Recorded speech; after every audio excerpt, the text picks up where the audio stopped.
இந்த வாழ்க்கையில எல்லாருக்கும் எது பொது? இப்போ எல்லாரும் அவரவர்கள் ஒவ்வொருத்தரும் ஒரு பணியில் இருக்காங்க. நீங்கள் எல்லாரும் ஒவ்வொரு பணியில் இருக்கீங்க. நான் பேச்சாளராக பயணம் செய்கிற பணியிலே இருக்கின்றேன். நம்ம எல்லார் வாழ்க்கைக்கும் பொதுவாக ஏதாவது இருக்கா? அது எப்படிங்க இருக்க முடியும் நீங்கள் கேட்பீங்க. ஏன்னா ஒவ்வொருத்தர் வாழ்க்கை, ஒருத்தர் நகரத்தில் இருக்காங்க, ஒருத்தர் இந்த மாதிரியான செமி அர்பன் ஏரியாஸில் இருக்காங்க, ஒருவர் சின்ன சின்ன கிராமங்களில் வசிக்கிறார்கள், ஒருவர் பணி மருத்துவர் பணி, ஒருவர் பணி என்ஜினியர் பணி. வேறு எப்படிங்க எல்லா வாழ்க்கைக்கும் பொதுவாக ஏதாவது ஒன்று இருக்க முடியுமா? ஒன்று இருக்கு. எல்லா வாழ்க்கைக்கும் பொதுவாக ஒன்னே ஒன்று என்னன்னா, எல்லாரும் ஓடிக்கிட்டே இருக்கும். ஒரு நொடி கூட நின்று நிதானித்து வாழ்கிற வாழ்க்கையை ரெண்டு சைடும் திரும்பி பார்க்கிற வாழ்க்கை என்பது யாருக்கும் கிடையாது. இருக்காங்க, யாருக்காவது இருக்கா? என் வாழ்க்கையில நான் ரொம்ப நிதானமா, யாரா சொல்லுவீங்களா? இங்க இருக்கிறவங்க யாரா ஒருத்தர் சொல்லுங்க. எல்கேஜிக்கு போற குழந்தை சொல்லுது பயங்கரமா டென்ஷனா இருக்குன்னு. இந்த டென்ஷனே இருக்கக்கூடாதுன்னு யோகா கிளாஸ் போ, அதுக்கே டென்ஷனா போறோம். பயங்கர டென்ஷனா இருக்கான். ஏன்பா இவ்வளவு டென்ஷனா இருக்கான்? ஐயோ யோகா கிளாஸுக்கு டைம் ஆகுது, அதுக்கே டென்ஷனா இருக்கான். மகாகவி பாரதி இந்த டென்ஷன் சொல்லுக்கு ரொம்ப அழகான தமிழ் சொல் ஒன்றை கொடுத்திருக்கிறார். உளப்பொங்கல் என்று சொல்லுகிறார். மனம் பொங்குகிறது, உளப்பொங்கல். அதை எப்படி சொல்றாருன்னா, போருக்கு நிற்கும் போதும் உளப்பொங்கல் இல்லாத அமைதி மெய்ஞானம் என்று மகாகவி பாரதி சொல்லியிருக்கிறார். போருக்கு நின்றுட்டு இருக்கான், போர் வீரன் அவன். எதிரில் இருக்கிற அந்த விரோதி எந்த ஆயுதத்தை கொண்டு தாக்க போறான்னு தெரியாது. அடுத்த நிமிஷம் உயிரோட இருக்க போறோமா இல்லையான்னு போர் வீரனுக்கு தெரியாது. பாருங்க, தேஜஸ்ல இருந்து கீழே விழுந்து இறந்த அந்த வீரர் அதற்கு முந்தின வினாடி வரை வானத்தில தான் சாகசம் செய்து கொள்வதை தான் நினைச்சிட்டு இருந்தாரு. சாகசத்துக்கு தானே போனாரு. கடைசி நிமிடத்துல அது கோளாறாச்சா என்ன ஆச்சான்றது தெரியல. ஆனா உங்களுக்கு ஒண்ணு தெரியுமா, அந்த மாதிரியான ஃபைட்டர் ஜெட்ஸ்ல பைலட்ஸுக்கு எஜெக்ட் சீட்டுன்னு ஒரு ஆப்ஷன் இருக்கும். அதாவது ஒரு கோளாறு வந்துருச்சுன்னா ஒரு பொத்தானை அவர்கள் அழுத்தினால் அவர்கள் உட்கார்ந்திருக்கிறார்கள் இல்லை, அந்த ஒரு நாற்காலி, அந்த நாற்காலியோடு வெளியில அவங்களால போயிட முடியும். அவர் ஆனா அதை செய்யல. அந்த அந்த அந்த தேர்வு அவர் அந்த பொத்தானை அமுத்தல். ஏன் தெரியுமா? கூடி இருக்கிற மக்கள் பார்வையாளர்கள் பல பேர் இருந்தாங்க. இவர் அந்த பொத்தானை அனுப்பிச்சு இவர் வெளியில போயிட்டா இவர் பழச்சிருவாரு. ஆனா அந்த விமானம் போய் அந்த கூட்டத்தின் மீது விழுந்தால் பல பேர் இறந்து விடுவார்களோன்னு நினைச்சு கடைசி நிமிஷத்துல அந்த பிளேனுடைய டைரக்ஷனை மாத்தி தான் இறந்தார் அந்த வீரர். இதுதான் எங்க பாரதி சொல். அப்போ இவ்வளவு டென்ஷன் இருக்கு. நம்ம ஊர்ல எல்லாம் சொல்லுவாங்கல்ல, அவசரத்துல அண்டால கூட கை போகாதுமா சொல்லுவாங்கல்ல. நம்ம ஊர்ல பயங்கர உளப்பொங்கலோடு டென்ஷனோட ஒருத்தர் இருந்தா பெரிய பாத்திரத்துல கூட கை போகாது. ஆனா இந்த நேரத்திலும் அந்த வீரனுடைய மனது அறிவு சிந்தித்திருக்கிறது என்றால் என்ன காரணம்? உளப்பொங்கல் இல்லாமல் இருந்திருக்கிறார். அதை தான் மகாகவி பாரதி சொல்றான். போருக்கு நிற்கும் போதும் உளப்பொங்கல் இல்லாத அமைதி மெய்ஞானம் என்று மகாகவி பாரதி சொல்லுகிறார். நமக்கு அப்படி இருக்கான்னு இல்லை. உண்மையை ஒத்துக்கிடம் தானே. எந்த நேரமும் பரபரப்பு, எந்த நேரமும் ஓடிக்கிட்டே இருக்கும். ஓடிக்கிட்டே இருக்கிற காரணத்தினால என்னன்னா, சுற்றி இருக்கிற வாழ்க்கையை பார்க்கவே இல்லை. நாம் ஒரு கவிஞனுடைய பார்வை எப்படி இருக்கும் பாருங்களேன். எப்பவுமே அழகியலை தேடுவது. அண்மையிலே மறைந்த கவிஞர் தமிழன்பன் இருக்கிறாரு. அவரு இந்த கவிதையை அப்படியே மாற்றி மாற்றி போடுவார். இந்த பாடல் என்ன? ஓடு மீன் ஓட உருமீன் வருமளவும் வாடி நிற்குமா கொக்கு. அதுதானே அந்த பாடல். தமிழன்பன் அதை மாத்தி போட்டார். கொக்குக்கு என்ன இருக்கு? நிறைய அறிவு இருக்கு. அதனால்தான் என்ன செய்யுது? காத்துக்கிட்டே இருக்கு. அதுக்கான மீன் வருகிற அளவு கொக்கு காத்திருக்கிறது. அப்ப கொக்கு பசியா இருக்கு, காத்துட்டு இருக்குன்னா அங்க வழியில இருக்கிற ஒருத்தர் சொன்ன, ஏய் பசியா இருக்குல்ல, சாப்பிட வேண்டியதானே, மீன் தான் போயிட்டே இருக்கே, சாப்பிடு. கொக்கு சொல்லிட்டு சாப்பிட மாட்டேங்க. ஏன்? நீ தான் பசியா இருக்கியே, சாப்பிட. இந்த சின்ன சின்ன மீனுக்காகவா நான் இவ்வளவு நேரமா காத்துட்டு இருக்கேன்? எனக்கான சரியான மீன் வரும், அப்ப நான் சாப்பிட்றேன், அது மட்டும் காத்திருப்பேன்னு கொக்கு சொல்லு. உடனே இவன் சொல்றான், சரி நாங்கள்லாம் பசிச்சா அம்மா இன்னும் சோறாக்கலைன்னா என்ன செய்வோம்? ஒரு முறுக்கு எடுத்து தின்னுவோம், ஒரு பலகாரத்தை எடுத்து தின்னுவோம். அது போல உனக்கு வர வேண்டிய மீன் பின்னாடி வரட்டும், இப்ப முன் பசிக்கு சின்ன மீன் எடுத்து சாப்பிடேன்னு அவன் சொல்றான். கொக்கு சொல்றது மாட்டேங்குது. நீங்களா தான் முட்டா பசங்க, பசிக்கு சோறுக்கு முன்னாடி முறுக்கு சிப்ஸ் சாப்பிட்ற ஆளு நீங்க. நாங்க அப்படி செய்ய மாட்டோம். ஏன்னா சின்ன மீனை நான் சாப்பிட்டுட்டு இருக்கிற போது நான் விரும்புகிற ஒரு மீன் வந்தா இந்த மீனை துப்பி அதை பிடிக்கிறதுக்குள்ள அது போயிடும். அதனால பட்டினியோட காத்திருந்து எனக்கான மீனைத்தான் பிடிப்பேன். இதுதான் அந்த பாடலினுடைய அழகு. ஓடு மீன் ஓட உருமீன் வருமளவும் வாடி நிற்குமாம் கொக்கு. தமிழன் மனையா இதை மாத்தி போட்டார். கொக்குக்கு அறிவு இருக்கு, அது கரெக்டா செய்யுது. அறிவில்லாதவன் என்ன செய்வான்? ஓடு மீன் ஓட உருமீனையும் விடுமாம் மக்கு என்று கவிஞர் தமிழன்பன் எழுதினார். இதுதான் கவிஞர்களினுடைய மனசு பாருங்க. எந்த சூழலிலும் கொஞ்சம் நிறுத்தி, இந்த கொக்கு புத்திசாலியா இருக்கு, இப்படி செய்யுது, இப்படி செய்யலன்னா என்ன என்று யோசிக்கிற மனம் யாருக்கு இருக்கும் என்றால் கவிஞர்களுக்கு தான் இருக்கும். கவிஞர் அப்துல் ரஹ்மான் கண்ணீரை பற்றி ஒரு கவிதை எழுதினார். கண்ணீர், யார் கண்ணீர் விடாதவங்க யாராவது இருக்கீங்களா இங்க? பொதுவா சொல்லுவாங்க ஆண் பிள்ளைகள் அழுவதில்லைன்னு. பொய் பொய். ஆண் பிள்ளைகள் மற்றவர்கள் பார்க்க அழுவதில்லை, அவ்வளவுதான். அதனால்தான் கண்ணதாசன் சொன்னாரு, தனியே படுத்தழுது தலையணையை நனைப்பதன்றி இனி ஒரு பரிகாரம் எவரும் உரைப்பதில்லைன்னு கண்ணதாசன் சொன்னார். அவரவர்களுடைய தலையணை மாத்திரம்தான் ஆண்களினுடைய கண்ணீரை பார்த்திருக்கும். வீட்டுக்காரம்மா கூட தெரியாது. ஒருவேளை அம்மாவுக்கு தெரிஞ்சிருக்கும், அம்மாவினுடைய மடியிலே படுத்து அழுது இருக்கலாம். எல்லாருக்கும் கண்ணீர் இருக்கு. அந்த கண்ணீரை பற்றி அப்துல் ரஹ்மான் ஒரு கவிதை எழுதினார். கண்ணீர் இமைகள் உருட்டும் ஜெபமாலை என்று எழுதினார். இதை விட அழகா அதை எப்படி சொல்ல முடியும்? கண்ணீரை உள்காயத்துக்கு உடல் தானே தயாரித்துக் கொள்ளும் களிம்பு என்று கண்ணீரை அப்துல் ரஹ்மான் சொல்லுவார். ஒரு கவிஞனால வாழ்க்கையை எப்படி வித்தியாசமா பார்க்க முடியும்? சரி, கவிஞர்களை விட்டு விட்டு நம்மை மாதிரியான மற்றவர்களை நினைத்தால் நமக்கு பொதுவான விஷயம், வாழ்க்கையில ஓடிட்டு இருக்கோம், ஓடிட்டே இருக்கும். ஓடுகிற ஓட்டத்தில் எதையாவது நின்று பார்த்தோமா என்றால் யோசனையாக இருக்கிறது. சரி, உங்க எல்லாரையும் ஒண்ணு கேட்கிறேன். வள்ளுவர் உண்மையை பற்றி ரொம்ப பெருசா சொல்லியிருக்கார், அப்படித்தானே? எதையும் விட உலகத்திலே உண்மைதான் பெரியது என்று வள்ளுவர் சொல்லியிருக்கிறார். அந்த வள்ளுவர் உண்மைக்கு கொடுக்கிற இடத்தை பொய்க்கும் ஒரு இடத்திலே கொடுத்து விட்டார். எனக்கு இப்படி செய்யலாமா? ஒரு துறவி, வள்ளுவர் மாதிரியான ஒரு துறவி, நீ உண்மையை சொல்லுந்தானே சொல்லணும். பொய்யாமை ஆற்றின் அறம் பிற செய்யாமை நன்று என்று சொன்ன அதே வள்ளுவர் உண்மைக்கு கொடுத்த இடத்தை பொய்க்கு கொடுத்து விட்டார். நமக்கு கேட்ட உடனே பக்குன்னு இருக்கு. ஏன்னா பிறந்ததிலிருந்து நம்ம போய் சொல்லிட்டு தான் இருக்கோம். ஆனா நம்மள்ட்ட எல்லாரும் என்ன சொன்னாங்கன்னா, உண்மையை சொல்லு, சத்தியமே விஜயத்தை, அதுதானே சொல்றாங்க. வாய்மையே வெல்லும், இதுதானே நமக்கு சொல்லப்பட்ட பாடம். ஆனா வள்ளுவர் உண்மைக்கு கொடுத்த இடத்தை பொய்க்கு கொடுத்து விட்டார். அந்த குறள் உங்க எல்லாருக்கும் தெரியும். பொய்மையும் வாய்மை இடத்த புரை தீர்ந்த நன்மை பயக்கும் எனின். பொய்க்கு ஆன இடம் உண்மைக்கான இடத்துக்கு பக்கத்துல எல்லாம் ரெண்டு ஒரே இடம்னு சொல்லிட்டார். எப்படி? புரை தீர்ந்த நன்மை கொடுத்தால் அந்த இடத்துல உண்மைக்கு பதிலா நீ ஒரு பொய்ய கூட சொல்லலாம் என்று வள்ளுவர் சொன்னார் என்றால், ஒரு கவிஞனுடைய உள்ளம் எப்படி மாற்றி சிந்திக்கிற. வள்ளுவர் அப்ப என்ன சொல்ல வர்றாரு? உண்மை முக்கியம்தான், கருணை அதை விட முக்கியம்னு சொல்றாரு. ஒருவருக்கு பெரிய நன்மை கிடைக்கும் என்றால் அந்த இடத்துல நீ ஒரு பொய் சொன்னா கூட அது உண்மைக்கு நிகராக மதிக்கப்படும் என்று வள்ளுவர் சொல்லி இருக்கிறார் என்று சொன்னால், உடனே நம்ம ஆளெல்லாம் அதை பிடிச்சிட்டு வள்ளுவரே சொல்லிட்டார், போக வர 10,000 பொய் அடிச்சு விடுறது. அதுக்காக தான் வள்ளுவர் சொன்னார், கண்டபடி நீ பொய் சொல்லிட்டு தெரியறதுக்காக நான் இந்த குறளை எழுதல. புரை தீர்ந்த நன்மைனா என்ன அர்த்தம்?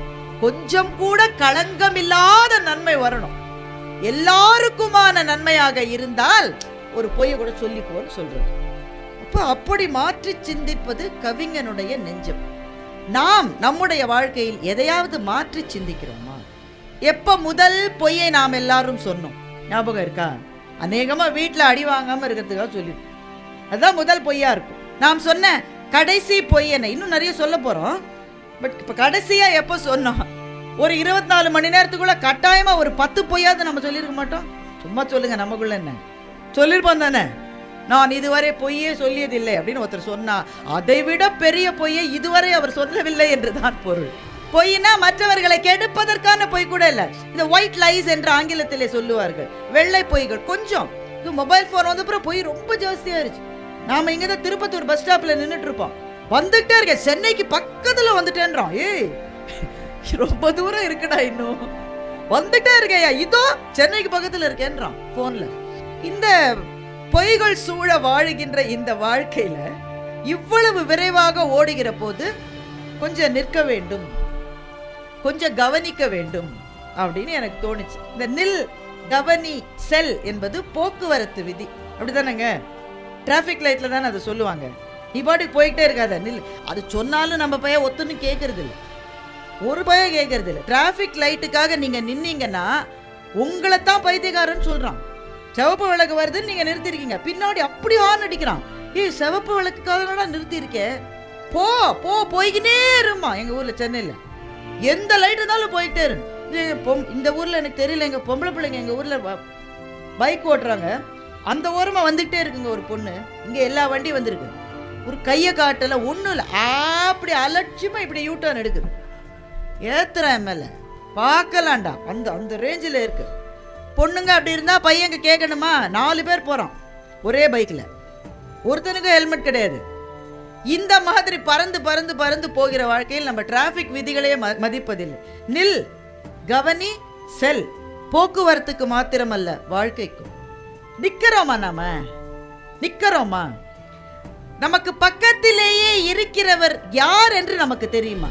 எப்படிங்க தெரியாம இருக்கும்? எங்க அம்மா இருக்காங்க, எங்க அப்பா இருக்காங்க, வீட்டுக்காரமா இருக்காங்க, அவங்க யாருன்னு எனக்கு தெரியாதா அப்படின்னு சொல்றீங்களா? அவங்கள உங்களுக்கு நிஜமாவே தெரியுமா? உங்களுக்கு பக்கத்திலே இருக்கிற உங்களுடைய வாழ்க்கை துணைவியை அல்லது வாழ்க்கை துணைவரை நீங்கள் முழுமையாக உண்மையாக அறிவீர்களா?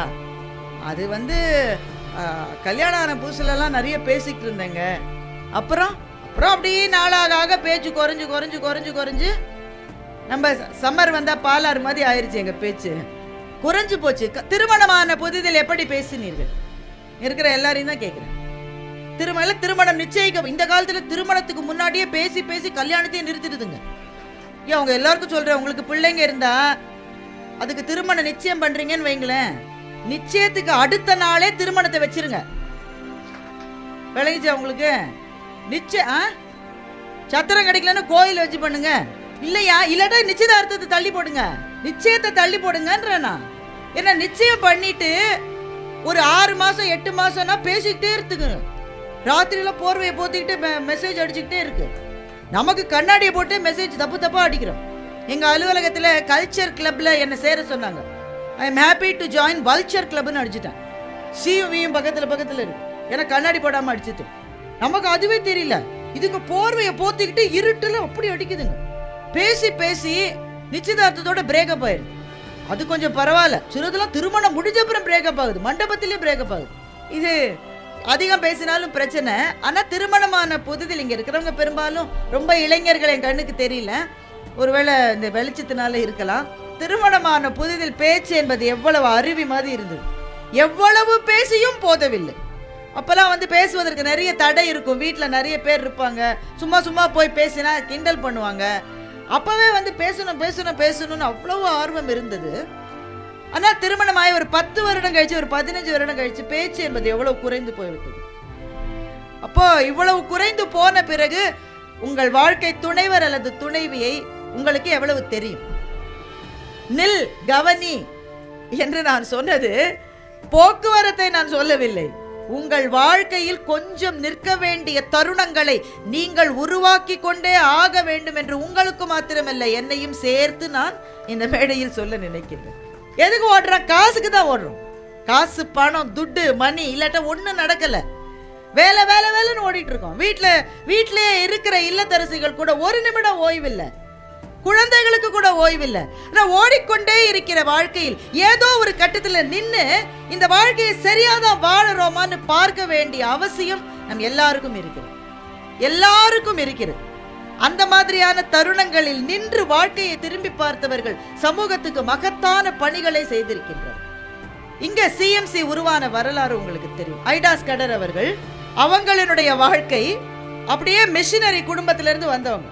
அவங்களுக்கு இருந்த ஒரே நோக்கம் என்னன்னா, எங்க அப்பா மாதிரி எங்க அம்மா மாதிரி நானும் இந்த பணியிலாம் சமூக பணியை செய்யறதுல அவங்களுக்கு விருப்பம் இல்லை. அவங்களுக்காக ஒரு கணவர் அமெரிக்காவில் காத்திருந்தார். அவங்க இந்தியாவில் தான் பிறந்து வளர்ந்தாங்க. நிச்சயிக்கப்பட்டது அமெரிக்காவில். ஏன்னா அவர் அமெரிக்க நாட்டை சேர்ந்தவர். இங்கிருந்து போய் கல்யாணம் பண்ணிட்டு பிள்ளை குட்டிகளோட குடும்பம் அதுதான் அப்படியே தான் போயிட்டு இருந்தாங்க.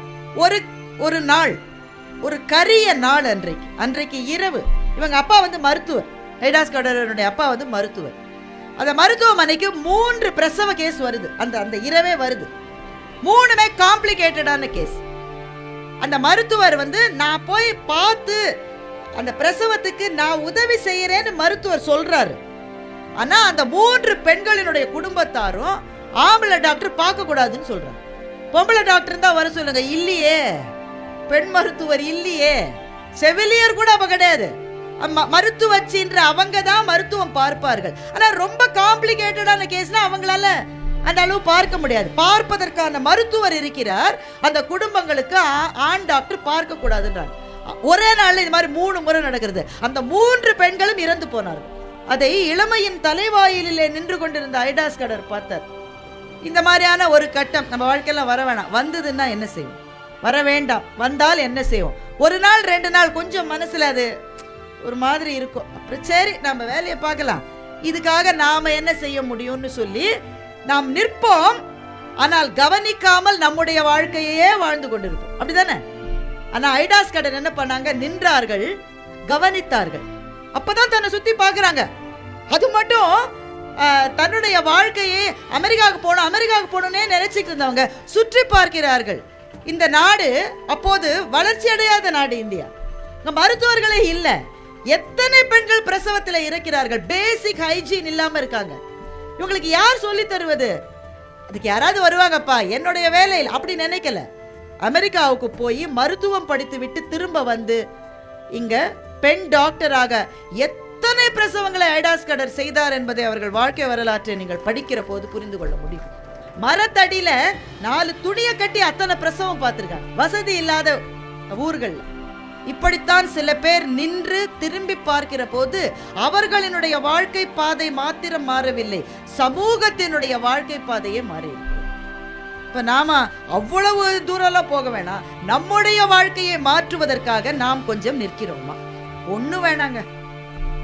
நம்முடைய ஆரோக்கியத்தை சரியா இருக்கான்னு பாக்கிறதுக்காக கொஞ்சம் நிக்கிறோமா? பெண்கள் நிறைய பேர் இருக்கீங்க, உங்ககிட்ட கேட்கிறேன். நீங்க ஏதாவது எல்லாரும் ஒரு ஹேண்ட்பேக் வச்சிருப்பாங்க, அப்படிதானங்க? ஹேண்ட்பேக் இல்லாம எங்கேயுமே போறது. நாம ஓட்ட சுமக்கிற மாதிரி ஹேண்ட்பேக் சுமந்து பல பேருக்கு தோளே அப்படி இருக்கும். அதுல என்ன இருக்குன்னு நீங்க தேடி பார்த்தீங்கன்னா அதிர்ச்சி அடையும். அதனால யாரும் அதிர்ச்சி அடையாம இருந்தா நான் சொல்றேன் என்னன்னு. எக்ஸ்பயர் ஆன 70 மாத்திரை இருக்கும். ஏற்கனவே எக்ஸ்பயர் ஆன 70 மாத்திரை இருக்கும். ஏதோ ஒரு வீட்டுக்கு போகும்போது மஞ்சள் குங்குமம் கொடுப்பாங்க இல்ல, நம்ம இதுல வெத்தலை பார்க்க மஞ்சள் குங்குமம், அது ஹேண்ட்பேக்ல பத்திரமா பல காலம் வாழும். அப்புறம் இந்த பின்னு, ஹேர் கிளிப்பு, கொண்ட ஊசி, அவசரத்துக்குன்னு உள்ள போட்டு வச்சிருப்பாங்க. எந்த அவசரத்துக்கும் எதுவும் கிடைக்காது. எழுதாத பேனா 7-8 இருக்கும். ஒருவேளை நல்லா தேடி பார்த்தா காலாவதியான பழைய 1000 ரூபாய் நோட்டு கூட சில ஹேண்ட்பேக்ல இருக்கும். என்ன காரணம்? நின்று நாம் வாழ்கிற வாழ்க்கை. அப்ப இவங்க சாப்பிட வேண்டிய மருந்துகளை எத்தனை பெண்கள் சரியா சாப்பிடாம இருக்கு? எங்க டைம் இருக்கு? ரொம்ப பிஸி. காலையில எந்திரிச்சதுல இருந்து வேலை இருந்துகிட்டே இருக்கு. வேலை இருக்குதான் இருக்கு, நானும் ஒத்துக்கிறாத. வேலை தொடர்ந்து சமையலறை வேலை மாத்திரம் முடிகிற வேலையே அல்ல. பாக்கி எல்லா வேலையும் முடிச்சுட்டு ஒரு பிரேக் எடுக்கலாம். சமையலறை வேலையே முடியாது, தொடர்ந்துகிட்டே இருக்கும். எனக்கு எங்க டைம் இருக்கு? இந்த வீட்டில் யார் என்னோட பிரச்சனையை புரிஞ்சுக்கிறீங்க? சாப்பிடவான்னு சொன்னா வரீங்களா? சாப்பிடவான்னு சொன்னா வரமாட்டேன்றாங்க. இந்த அம்மா சமைச்சு வச்சுட்டு வீட்டுக்காரர் போனை பார்த்துக்கிட்டே இருக்கார். இந்த அம்மா சமையல் ரூம்ல ஏங்க சாப்பிட வரீங்களா? பதிலே இல்லை. இன்னும் 2 அடி நடந்து ஏங்க சாப்பிட வரீங்களா? அப்பவும் பதில் இல்லை. இன்னும் 10 அடி நடந்து ஏங்க சாப்பிட வரீங்களா? அவர் கூப்பிட்டியான்ற, கூப்பிடலையா? கதறின. அவராது பரவாயில்ல, கூப்பிட்டியானாது கேட்கிறாரு. வீட்டுல ஒரு மகன் இருக்கான்ல, அவன் காதுல 2 காதுலயும் மாட்டிருக்கான். பிரளயமே வந்தா கூட, இடியே விழுந்தா கூட, தடி விழுந்ததா கூட அவன் நினைக்கிறது இல்லை. இவங்களெல்லாம் சாப்பிட கூப்பிட்டு சாப்பிட வச்சு இடத்த சுத்தம் பண்ணி எங்க எனக்கு டைம் இருக்கு? ஆனா பெண்கள்கிட்ட தான் நான் முக்கியமா சொல்றேன், ஸ்டாப், நில்லுங்க.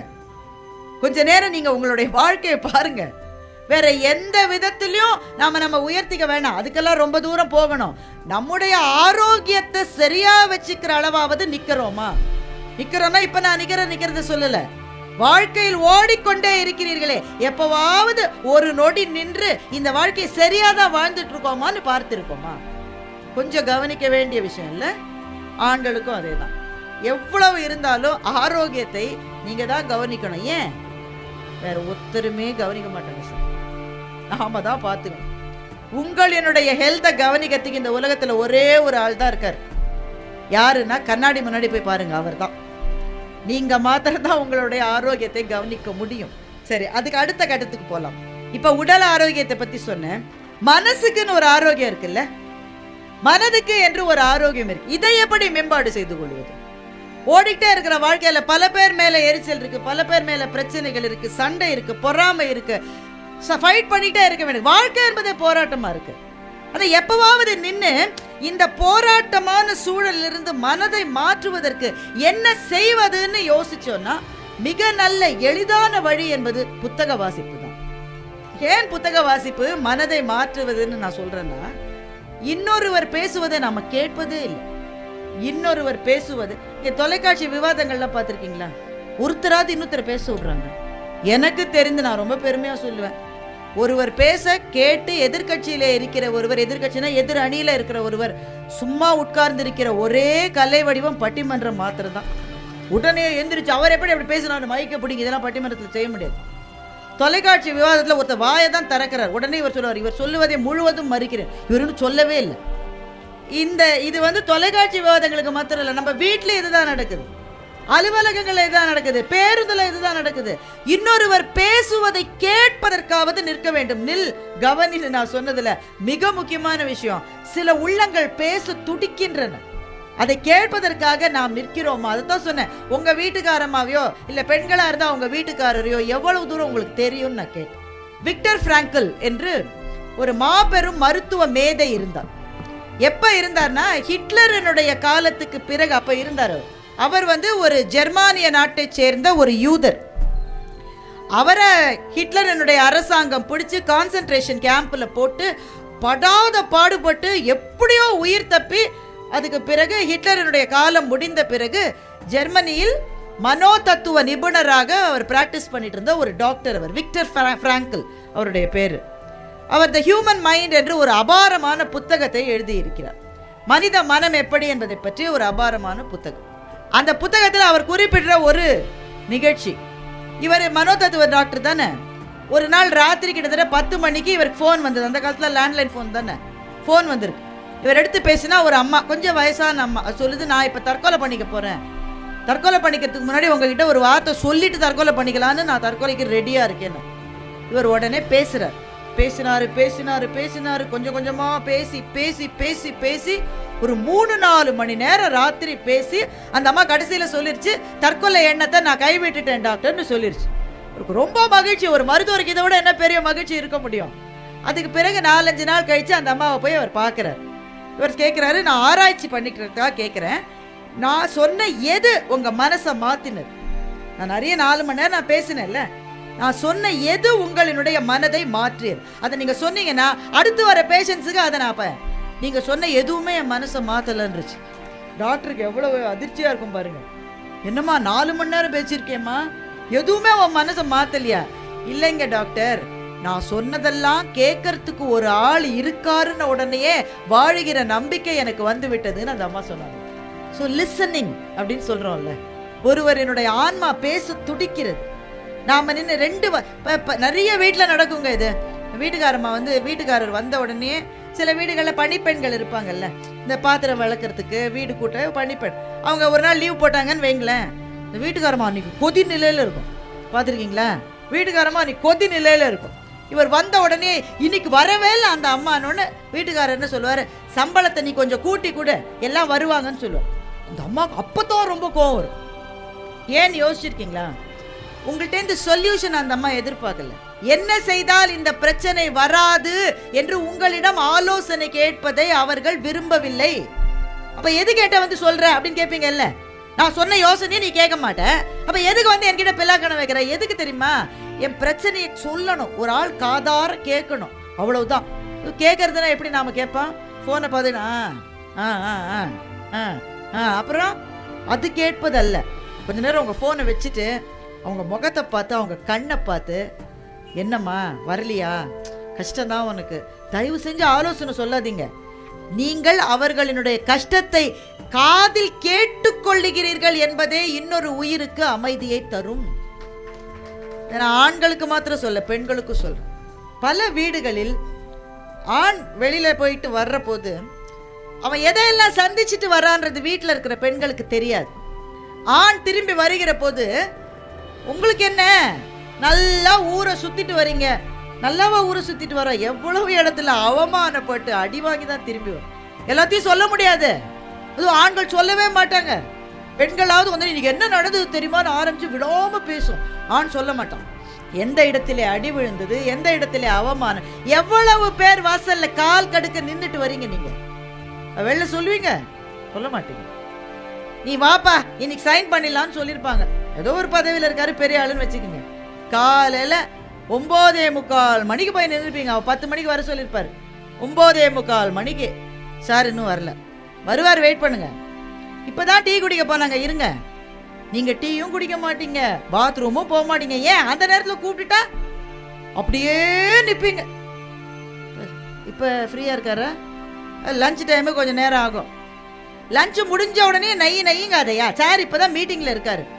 கடைசியில் நீங்கள் பார்த்தீங்கன்னா 5:30 மணிக்கு கிளம்பிட்டாரு. நீங்கள் பார்க்கல, இந்த வழியாக தானே போனார். இங்கே தான் ஏன் நிற்கிறேன், பின் வழியாக போயிருக்காரு. இதுக்கப்புறம் நீங்கள் வீட்டுக்கு போகிறீங்க. வீட்டுக்கு போகும்போது அந்த அம்மா சொன்ன, உங்களுக்கு என்ன, நாளெல்லாம் ஜாலியாக வெளியில் போய் சுற்றிட்டு வரீங்க. அப்போ கூட ஆண் வாயை திறந்து நான் இன்னைக்கு என்ன கஷ்டப்பட்டேன் தெரியுமான்னு சொல்ல மாட்டேன். அதுதான் நான். என் குழந்தைகள் சில பேர் இருக்கீங்க, நிறைய பேர் இல்லை, ஆனால் அவங்க கிட்ட சொல்கிறேன், அம்மாக்கள் வணக்கத்துக்கு உரியவர்கள். ஆனால் அம்மாக்கள்கிட்ட ஒரு விஷயம் என்னன்னா, நான் வணக்கத்துக்கு உரியவள்ன்றத சொல்லிக்கிட்டே இருப்பாங்க. நான்லாம் எவ்வளோ கஷ்டப்பட்டு உன்னை பெத்தேன்னு தெரியுமா? வடிவேல் ஒரு படத்தில் சொல்லுவார்ல, நீ என்ன கஷ்டப்பட்ட, உள்ள ஒரு ஏசி இருக்கா, ஒரு ஃபேன் இருக்கா, நீ அங்கங்கே உன்னை கூப்பிட்டு சோறாக போட்டாங்க, நல்லா சாப்பிட்டுட்டு வளையெல்லாம் போட்டுட்டு நல்லா இருந்த, உள்ள நான் எல்லாம் கஷ்டப்பட்டு வடிவேல் சொல்லுவார். எல்லா அம்மாக்களும் சொல்லி எவ்வளோ கஷ்டப்பட்டு பெத்தேன் தெரியுமா, எப்படிலாம் வளர்த்தேன் தெரியுமா, சொல்லி சொல்லி அம்மாக்கள் தங்களுடைய இடத்தை உறுதி செய்து கொள்கிறார்கள். அவருடைய தியாகம் குறைவல்ல, ஆனால் தங்கள் இடத்தை உறுதி செய்து கொள்வார்கள். அப்பாக்கள் வாயை திறந்தே பேச மாட்டார்கள். ஒரு நாள் நான் என்னெல்லாம் செஞ்சேன்னு பட்டியல் போட தெரியாமல் இருப்பவர்கள் இந்த உலகத்தில் உண்டென்றால் அது அப்பாக்கள் மாத்திரம்தான். அப்படி இருந்துட்டு ஒரு ஆள் வராரு உள்ள, 5:30 மணிக்கு அந்த ஆள் போயிட்டாரு இல்ல, பார்க்காமலேயே நாளெல்லாம் நின்று காலெல்லாம் கெஞ்சுது. வராங்க, சொல்ல நாளெல்லாம் சுத்திட்டு வரீங்க, உங்களுக்கு என்ன, இங்க உங்க பையனையும் பொண்ணையும் நான் இல்ல பார்த்துட்டு இருக்கேன், உங்க அம்மா வேற நையின்றாங்க, அத்தனை பிரச்சனை எனக்கு அப்படின்னு சொல்வதற்கு முன்பு ஒரு வார்த்தை நின்று கவனித்து, உங்க முகம் சரியில்லையே, போன வேலை நடக்கலையா, சரி பரவாயில்லைங்க, இன்னைக்கு இல்லைனாலும் நாளைக்கு கடவுள் கண்ணு திறக்காமலாம் இருப்பாரு, கட்டாயம் நடக்கும், உட்காருங்க அப்படின்ற ஒரு வார்த்தையை அந்த மனைவி சொல்லிட்டா அவ்வளவு கஷ்டமா அவனுக்கு முடிஞ்சு போயிருந்தானே. நம்ம சொல்றோமா? நான் இருவரையும் தான் கேட்கிறேன், ஆண்களையும் பெண்களையும் நான் பிரிவுபடுத்தி நான் சொல்றோமா? நாம் நம்முடைய உலகத்தில் ஓடிக்கொண்டே இருக்கிறோமே தவிர பக்கத்தில் இருக்கிற ஒரு உயிர் நம்முடைய பேச்சுக்காக, நம்முடைய கரிசனத்துக்காக, ஒரு பார்வைக்காக காத்திருக்கிறது, அதை கொடுக்க மாட்டேங்கிறோமே. வாழ்க்கை துணைவன் துணைவை விடுங்க, குழந்தைகள் பிள்ளைங்களையே சோறு ஊட்டும் போது இப்போ எல்லா யூனிவர்சலா எல்லா அம்மாக்களும் என்ன பண்றாங்கன்னா, சோறு ஊட்டுறதுன்னா போனை கொடுத்துட்றாங்க, அப்பதான் தின்னுதுன்றாங்க. அப்ப நாமெல்லாம் எப்படி தின்னோன்னு எனக்கு தெரியும். நமக்கு ஒரு போனும் இல்லை. எங்க வீட்டுலலாம் நான் +2 படிக்கிற மாதிரி டிவி கூட கிடையாது. இந்த ஒலியும் ஒளியும்னு ஒன்று வரும், பக்கத்து வீட்டு டிவியை எங்க வீட்டு ஜன்னல்ல ஒரு ஆங்கிள் பார்த்தா பக்கத்து வீட்டு டிவி தெரியும். அந்த ஆங்கிள் ஒலியும் ஒளியும்ல பாக்குறதுக்கு நாங்க 20 பேர் கியூல நிற்போம். 2 செகண்ட் பார்த்தோன்னு தள்ளிட்டு இன்னும் தராள். இப்படித்தான் நாங்க நம்ம இளமை பருவம்லாம் அப்படித்தானே இருந்தது. இன்னைக்கு அந்த பிள்ளை அப்பதான் 3 மாசம் ஆகுது, குரங்கு மாமான்னு காமிச்சு நல்ல சாப்பாடு விட்டு அப்பதான் தின்னு. இந்த பிள்ளைகளினுடைய முகம் ஏன் இப்ப மாறி இருக்கு? ஏன் இவ ராத்திரியில என்னவோ மாதிரி இருக்கா? ஏன் இவ யார்ட்டுமே சரியா பேச மாட்டேங்கிறா என்று தெரிய வேண்டியது அம்மாவுக்கோ அப்பாவுக்கோ தான் முதல்ல. ஆனால் பல இடங்களில் அவர்களே அந்த கேள்விகளை கேட்பது இல்லை. ஒரே காரணம் தான், நாம் நிற்கவில்லை, நாம் கவனிக்கவில்லை, நாம் ஓடிக்கொண்டே இருக்கிறோம். அப்படி ஓடியாவது நீ என்ன பண்ண, உடனே அம்பானி ஆயிட்டே இல்லையே. இருக்கிற இடத்திலேயே நாம ஓடிக்கொண்டிருப்பது எதுல தெரியுமா? ரன்னிங் ரேஸ்ல ஓடல, த்ரெட்மில்ல ஓடுறோம். எவ்வளவு ஓடினாலும் ஒரு இடத்திலேயே தான் நின்று கொண்டிருக்கிறோம், எந்த இடத்துக்கும் போய் சேரல. அப்ப அந்த மிஷினை கொஞ்சம் நிறுத்திட்டு நின்று கொஞ்சம் சுத்தி பார்க்கலாம். எல்லாவற்றையும் விட மிக முக்கியமாக நாம் நிற்க வேண்டியதற்கான ஒரு காரணம், நம்முடைய மனதுக்குள்ளே ஒரு மலர்ச்சி, ஆன்மாவிலே ஒரு நெகிழ்ச்சி தோன்ற வேண்டும் என்றால் நாம் நின்று செய்ய வேண்டிய விஷயம் புத்தக வாசிப்பை கையிலே எடுத்துக்கொள்வது. நம்மை சுற்றி இருக்கிற புத்தகங்களை பாருங்கள். நாம் வாழ முடியாத உலகங்களுக்கு நம்மை அழைத்து செல்லுகிறது, நாம் பார்க்க முடியாத வாழ்க்கைகளுக்கு நம்மை அறிமுகப்படுத்துகின்றது. நிறைய வசதியா இருக்கீங்கன்னு வைங்களேன், சில ஏழைகளுடைய வாழ்க்கை எப்படி இருக்குன்னு அவங்களுக்கு தெரியவே தெரியாது. ஏன்னா அவங்க அந்த வாழ்க்கையை வாழவே முடியாது. ஒன்றும் இல்லைங்க, வேலைக்கு சாப்பிட்ற ஒருத்தருக்கு பசின்னா என்னன்னு எப்படிங்க புரியும்? நீங்கள் என்னோட கேள்விக்கு பதில் சொல்லுங்க. பிறந்ததுலேருந்தே டைம் பார்த்து ஒருத்தர் சாப்பிட்றாரு. காலையில் 8 மணினா பிரேக்ஃபாஸ்ட்டு, மதியம் 12:30 மணினா லஞ்சு, அப்புறம் 5 மணிக்கு ஒரு வடை, ஒரு பஜ்ஜி, ஒரு போண்டா. நம்ம ஊர் தான் ஆஃபீஸ் வாசல்லையே விற்கிறது. அப்புறம் வீட்டுக்கு போனோன்னே இப்படி டைம் பார்த்தே ஒருத்தர் வாழ்க்கையில் 30 வருஷம் 40 வருஷம் சாப்பிட்ருக்கான்னு வச்சுக்கோங்க, நல்ல விஷயம், வசதியாக இருக்காரு, நல்லா இருக்கட்டும். ஆனால் அவருக்கு பசினா என்னன்னு எப்படி புரிய வைப்பீங்க? இங்கே ஒருத்தன் பஸ் ஸ்டாப்பில் நிற்கிறான், அவன் 3 வேளை சாப்பிடலாம், அவனுடைய வயிற்றில் பசி எழுதுகிற கோபமான அமில கவிதைகள் நேரம் பார்த்து சாப்பிட்றவங்களுக்கு எப்படி புரியும்? ஆனால் அந்த நேரம் பார்த்து சாப்பிட்றவர் புதுமைப்பித்தனுடைய ஒரு சிறுகதையை படித்திருந்தால் பசி என்றால் என்ன என்று அவரால் புரிந்து கொள்ள முடியும். கு அழகிரிசாமி ராஜா வந்திருந்தார்னு ஒரு கதை எழுதினார். ரொம்ப ரொம்ப ரொம்ப ஏழ்மையான ஒரு குடும்பம், ஒன்றுமே கிடையாது அந்த குடும்பத்தில். அந்த குடும்பத்தில் ஒரு பொண்ணு இருக்கா, வெட்டுக்குன்னு பேசுவா, சின்ன குட்டி பொண்ணு. இப்போ பேச்சு ஜாஸ்தி, வெட்டுக்குன்னு பேசுது எப்போ பாரு. அப்போ பாருங்க, பணக்கார வீட்டு பிள்ளைகள் ஏழை வீட்டு பிள்ளைகள் எல்லாரும் அரசு பள்ளியிலே படித்த காலம் கு அழகிரிசாமியினுடைய காலம். ஸோ இவ போய் படிக்கிற அதே வகுப்பில் அந்த ஊர் ஜமீன்தாருடைய பையனும் படிக்கிறான். ஜமீன்தாரை ராஜான்னு தான் கூப்பிடுவாங்க அந்த காலத்தில், மகாராஜா ராஜாலாம் சொல்லுவாங்க, ஜமீன்தார் தான். பாரதியாரே அப்படி தானே, எட்டயபுர ஜமீன்தாரை எல்லாரும் மகாராஜான்னு தானே கூப்பிட்டாங்க. சின்ன ஊருக்கு அரசருக்கே மகாராஜா தான். ஜமீன்தாரோட பையன் இவன் கிளாஸில் படிக்கிறான். அந்த பையனுக்கும் இந்த பொண்ணுக்கும் எப்பவும் போட்டி. அவன் ஏதாவது சொல்லுவான், இது பாரு நான் குதிரை பொம்மை வச்சுருக்கேன், நான் கூட தான் யானை பொம்மை வச்சுருக்கேன். அவன் எது சொன்னாலும் ஏட்டிக்கு போட்டி பேசுவான். இப்படியே அவங்களுக்குள்ளே போகும். ஒரு நாள் ஜமீன்தாரோடைய மகளுக்கு கல்யாணம். எப்படி நடந்திருக்குன்னு யோசிச்சு பாருங்க. அதாவது இந்த பையன் படிக்கிறான்ல கிளாஸில், அவனோட அக்காவுக்கு கல்யாணம். அவன் ஊருக்கு மாப்பிள்ளை வந்திருக்காரு. மாப்பிள்ளையும் இவங்க ராஜான்னு தான் சொல்கிறாங்க. பெரிய தட புடலா ஊர்வலம் நடக்குது, கல்யாண விருந்து தூள் அடிக்குது. அதுக்கு அடுத்த நாள் தீபாவளி அன்றைக்கி இந்த பொண்ணு இருக்கால்ல, அவங்க வீட்டில் அவங்க அம்மா அந்த பொம்பளை பிள்ளைக்கு ஒரு ட்ரெஸ் எடுத்துட்டா, ஒரு பையன் இருக்கான் அவனுக்கு ஒரு ட்ரெஸ்ஸை எடுத்துட்டா. அவங்களுக்கும் அவங்க வீட்டுக்காரருக்கும் வாங்கிறதுக்கு ஒன்றும் இல்லை. ஒரே ஒரு டவல் மட்டும் எடுத்து வச்சுருக்கா, ஈரழ துண்டு ஒன்று. வீட்டுக்காரர்கிட்ட சொல்கிறேன், பாரியா எண்ணெயை வச்சுக்கிட்டு வா, இன்றைக்கி புது துணி போடணும், ஒன்றும் இல்லை, இந்த துண்டையாவது எடுத்து இடுப்பில் கட்டிக்க. அவர் குளிக்க போகிறார். வெளியில் வந்து பார்க்குறான், அவங்க அதுக்கு முந்தின நாள் சாப்பிட்டு வெளியில் எரிஞ்சிருந்த இலையை வாசலில் ஒரு பையன் சொறி பிடிச்ச உடம்போட அந்த இலையை வழித்து தின்றதை பார்க்குறான். என்னப்பா இது, ஒன்றும் இல்லாத இலையை சாப்பிட்ற, பசிக்குது ஆத்தான்றான். அது பதறிச்சு இந்த அம்மாவுக்கு. ஏழை தான், ஆனால் பதறிடுச்சு. வாயா உள்ள வாயா. அன்றைக்கி அவள் என்ன வச்சுருந்தாலோ, ஒரு கூழோ ஒரு கஞ்சியோ. அன்றைக்கி தான் இட்லி செய்வாங்க நம்ம ஊரில். இப்போமா தினம் இட்லியா? இட்லின்றது தீபாவளி சாப்பிட்றது. அன்றைக்கி தான் இட்லி வச்சுருந்தா. அந்த இட்லியில் போட்டு பாதியை கொடுத்தா. எங்கேருந்து வர, அப்பா அம்மா இறந்துட்டாங்க, உறவுக்காரங்கள்லாம் விரட்டி விட்டுட்டாங்க ஆத்தா, எங்கே போகுதுன்னு தெரியாமல் தெருவோர வரேன். அப்படி அவன் பேர் என்னப்பா? என் பேர் ராசான்றான். அவன் சரி இங்கேயே இருந்துக்கன்றா. இந்த மனசு ஏழை வீட்டில் தாங்க வரும், அங்கே தான் வரும் இது. அந்த பொண்ணு பேர் முத்தம்மா, குட்டி பொண்ணு பேர் முத்தம்மா. அடுத்த நாள் ஸ்கூலுக்கு போகிறா. வழக்கம் போல் ஜமீன்தார் வீட்டிலேருந்து வர பையன் இருக்கால, அவன் சொல்கிறான், எங்கள் வீட்டில் கல்யாணம் நடந்தது, எங்கள் வீட்டுக்கு ராஜா வந்திருக்காருன்றான். இந்த பொண்ணு சொல்கிறான், எங்கள் வீட்டுக்கு கூட தான் ராசா வந்தாருன்னு சொல்கிறான். ஏன்னா அந்த பையன் பேர் ராசா. கதையை கு அழகிரிசாமி இங்கே முடித்து விட்டார். இந்த கதையை நீங்கள் படிக்கிறப்போ அந்த ஒரு காட்சி மனக்கண்ணில் உங்களுக்கு தோணிச்சா இல்லையா? இப்போ நான் அதை சொன்னேன் உங்களுக்கு. வீட்டு வாசலுக்கு வரா, தீபாவளி அன்னைக்கு வீட்டு வாசல்ல அதுக்கு முந்தின நாள் சாப்பிட்டு போட்டிருந்த இலைய வழிச்சு ஒரு பையன் சாப்பிட்டான்னு நான் சொன்னப்போ அந்த காட்சி உங்க மனக்கண்ணில் வந்துதான் வரலையா? வந்தது இல்லை. நீங்க அந்த காட்சியை பார்த்தீங்க. அந்த கதையை கு அழகிரிசாமி எழுதினப்போ நீங்கள்லாம் இருந்தீங்களா? நாமெல்லாம் இருந்தோமா? அப்போ அந்த காட்சி வந்ததில்லை. அதுதான் ஒரு கதையின், ஒரு எழுத்தாளரினுடைய வல்லமை என்பது அதுதான். நீங்கள் பார்க்காத உலகங்களை உங்களை பார்க்க வைக்கும், நீங்கள் சிந்திக்காத விஷயங்களை உங்களை சிந்திக்க வைக்கும். ஒரு எழுத்தாளருடைய பவர் என்னன்றதுக்கு நான் சொல்ல வரேன். இன்றைக்கு நவீன சிந்தனையாளர்கள் நீங்கள் யோசிக்கிற போது சில சமயம் வாழ்க்கையில் வழியே தெரியாதுங்க. உங்களுக்கெல்லாம் அந்த அனுபவம் இருக்கான்னு எனக்கு தெரியல, எனக்கு உண்டு. என்ன செய்யறதுன்னு தெரியாமல் இருக்கும். இதுவா அதுவா, வலதா இடதா, இந்த பக்கம் போகுதா அந்த பக்கம் போகுதா, கடவுளே ஏதாவது ஒரு சரியான வழி காட்டு. ஒவ்வொன்று சொல்கிறான், எவனை நம்புறதுன்னு தெரியல, யார் சொன்னது உண்மை இருக்கு. இப்படி ஏதாவது ஒரு சிச்சுவேஷன் உங்களுக்கு வந்திருக்கா வாழ்க்கையில்? இப்படி வந்தால் என்ன செய்வீங்க? உடனே லோன்னு எல்லாத்தையும் போய் புலம்பிக்கிட்டு இப்படி பண்ணால் வழி கிடைக்காது. ஒரே ஒரு நிமிஷம், அதுதான் நான் சொன்னேன், நிற்பது, கவனிப்பது. ஒரு பிரச்சனை இருக்கா, தீர்க்க முடியாத பிரச்சனை உங்களுக்கு இருக்கா? ஒரு சின்ன வழி இருக்குது, தனியாக யாரும் தொல்லை பண்ணக்கூடாது.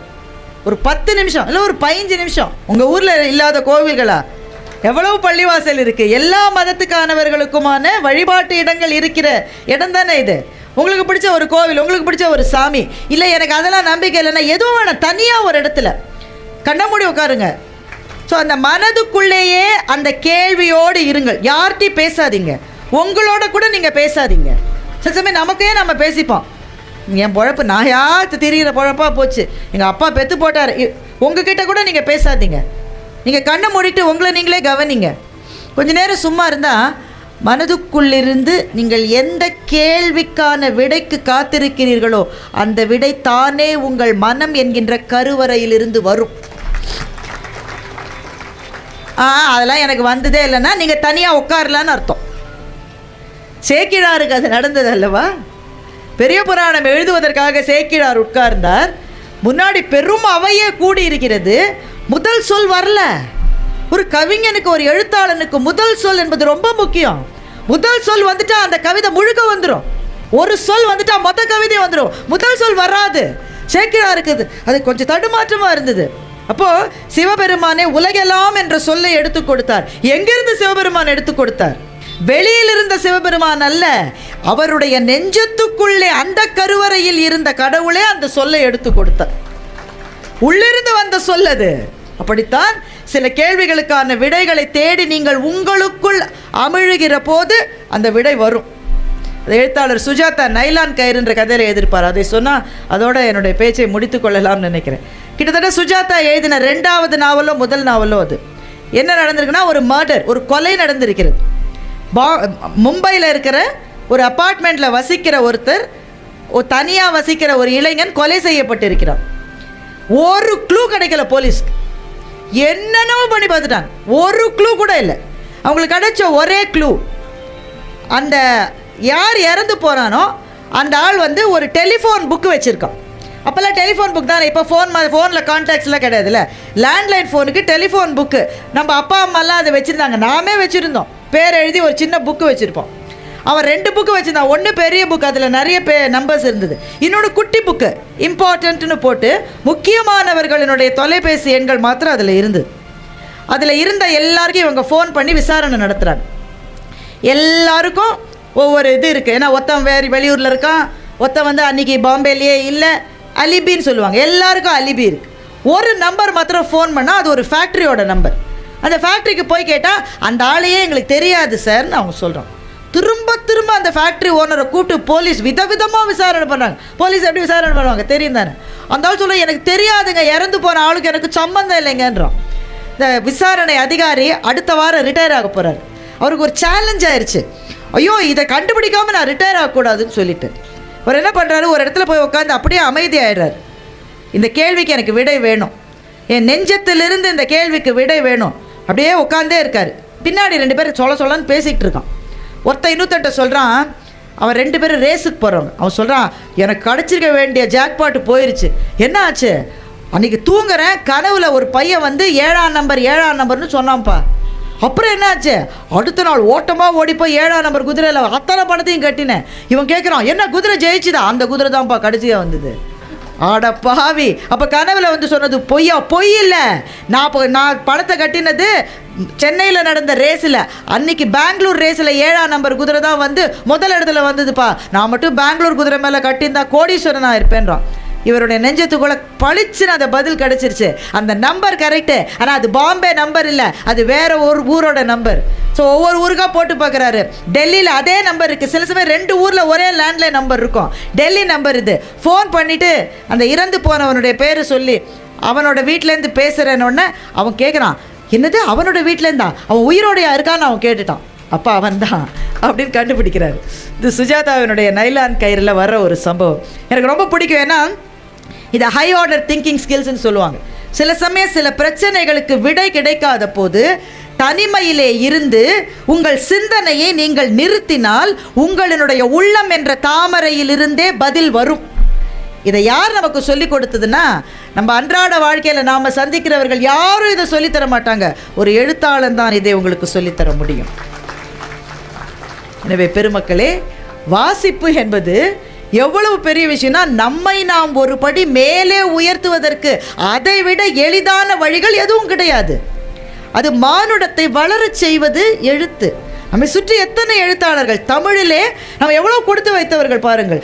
நம்முடைய செவ்விலக்கியங்களை நம்முடைய தாய்மொழியிலே படிக்கிற பேரு நம்மை தவிர வேறு ஒரு சமூகத்துக்கும் கிடைக்கவில்லை. ஒரு வள்ளுவரை விட பெரிய விவேகி இந்த மண்ணிலே இனிமேல் வந்துவிட முடியுமா?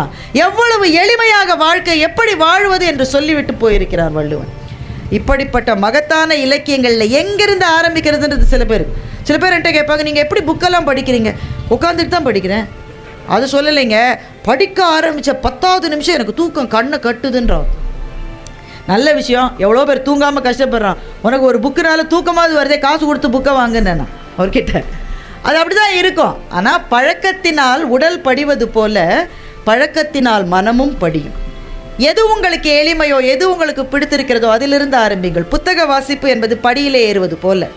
உங்களுக்கு பிடித்ததிலிருந்து ஆரம்பித்து மேலே மேலே மேலே நீங்கள் போகிற போது வாழ்க்கை இன்னும் அழகாகும். நாம் ஒருவரை ஒருவர் சந்தித்து கொண்டால் என்ன கேட்கிறோம்? என்னங்க நல்லா இருக்கீங்களா? வீட்டில் எல்லோரும் நல்லா இருக்காங்களா? என்ன சாப்பிட்டீங்க? மத்தியானம் சாப்பிட்டீங்களா? ராத்திரி சாப்பிட்டீங்களா? இப்படி தானே கேட்குறோம். இந்த கேள்வியை மாற்றணும். சாப்பிட்டீங்களா என்று கேட்பதோடு சேர்த்து சமீபத்தில் என்ன புக்கு படிச்சிங்கன்னு கேட்குறோம். புக்கா? ஒன்றுமே படிக்கலையேன்னு 2 தடவை சொல்லுவான். 3வது தடவை அந்த ஆளை பார்த்தா என்ன புக்கும்பா. அதுக்காவது எதையாவது படித்து தொலைக்கிறேன்னாவது ஒருத்த படிக்க ஆரம்பிப்பான்ல.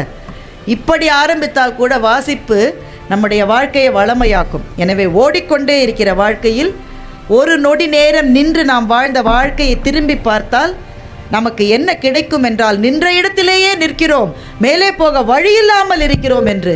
மேலே போவதற்கு 2 வழி. மேலேனா அந்த மேலே இல்லை, வாழ்க்கையில் மேலே போவதற்கு 2 வழி.